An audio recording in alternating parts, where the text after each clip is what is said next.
While the Pro Controller may not be as bad as Joy-Cons in terms of drifting problems, sadly it's still pretty common. So today I'm going to be showing you how you can fix your drifting problem on your Pro Controller, and you won't need to do any soldering or have any electrical experience. You're really just going to need a small Phillips head screwdriver. I'm not liable for any controller issues you have, so keep that in mind and proceed with caution, but this is relatively risk-free as long as you don't do something like spill some liquids on your controller while it's opened up. So first off, you'll want to check if it's just a calibration issue. This most likely isn't the case, but you don't want to rip open your controller if you're able to fix it without having to do that. Go into the settings on your Switch and you should find it under Controllers, select Calibrate, and then select the problem stick. Rotate it around and see if there's any issues. My Pro Controller drifted downwards and basically wasn't registering any upwards inputs. Now if you see something like this, you definitely have an issue. My Joy-Cons also drifted down, but looked a little different where they simply couldn't reach to the top of the calibration circle. Your issue might look something like that. Now recalibrate and test it, and if it still didn't fix your issue, you're gonna have to open it up. First, you're gonna need a tiny Phillips screwdriver. In a pinch, you could also use a small flathead, but you'll probably have more success with the Phillips, especially since the first two are in there pretty tight. You will also probably want some compressed air and contact cleaner. Make sure they're both approved for electronics and don't contain anything that could damage your controller.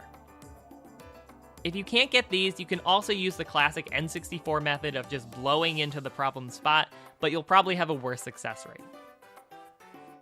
The first thing you want to do is unscrew the bottom two screws. These can be a little bit of a pain as mine were in very tight and I nearly stripped the screws trying to get them out. Make sure not to lose the screws and keep them all separated as there will be 3 rounds of unscrewing. Now all you need to do is slide the covers off the handles.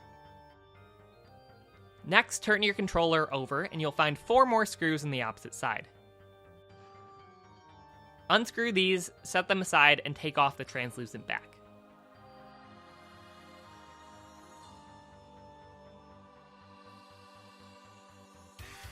Take off the battery in the back. It removes quite easily and isn't connected to anything. There are 5 screws left you have to take off. 2 at the sides, 1 on the bottom right area, and 2 right above the battery.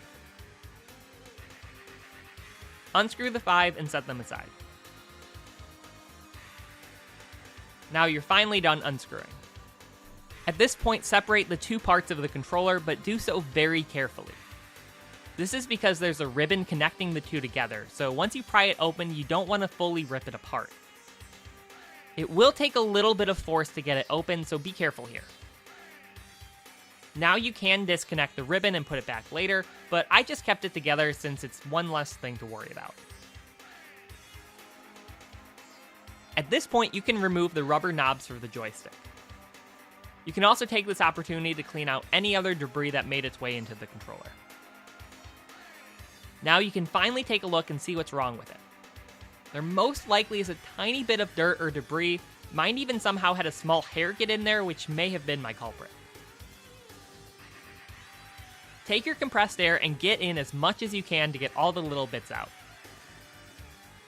Now this may already have fixed it, but if you want to be extra sure, take some contact cleaner and give it a little spray. Feel free to move around the joystick to try and get all the different places. Wait a few minutes for it to dry, and you can do 1 or 2 more coats to really make sure you got in everywhere.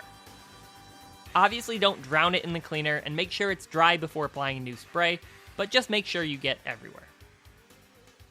After you do that, let it air out for a little while before putting it back together.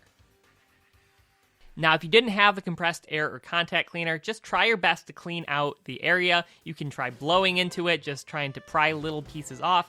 Do whatever you can, but just try and get that area as clean as possible without messing with it. To put it back, all you need to do is screw everything back in the reverse order and make sure to screw them all in tight. Start with the 5 screws, then put the battery back, then screw the translucent back in, and then finally put the handles back on and screw those in. You may have to push the handles in while you're screwing to make sure they're tight. With it back on, start up your Switch and try to calibrate it one more time. Hopefully the drifting was fixed and you shouldn't have any issues. The only problem is dirt and debris can still make its way in there like it did the first time, so if it happens again, you may have to do these steps over. Mine only started to have issues after nearly a year of use, and I haven't had any issues since, so hopefully I can get another year out of it before I have to do this again. I did also find a slightly more permanent solution on Reddit, but it does require you to buy one of these, and also requires you to go one step further in taking apart your controller, and I just didn't feel super comfortable recommending people do that. So while these are only a few bucks and it didn't look too difficult to do, I do think a vast majority of the problems will be solved with this, and this is a lot easier. In my opinion, it's better to do this every 6 months or so than risk breaking your controller and having to buy a whole new one. So thank you guys for watching. I do want this channel to be focused more on tech in general rather than just video games in the future, so this is kind of just one step towards that, and so expect a few more videos like these in the future. If this fixed your issue, please make sure to leave a like. If you have any problems or you had some issues with it, let me know in the comments. I can see if I can try to help. Make sure to subscribe to this channel, and thank you so much for watching. Peace.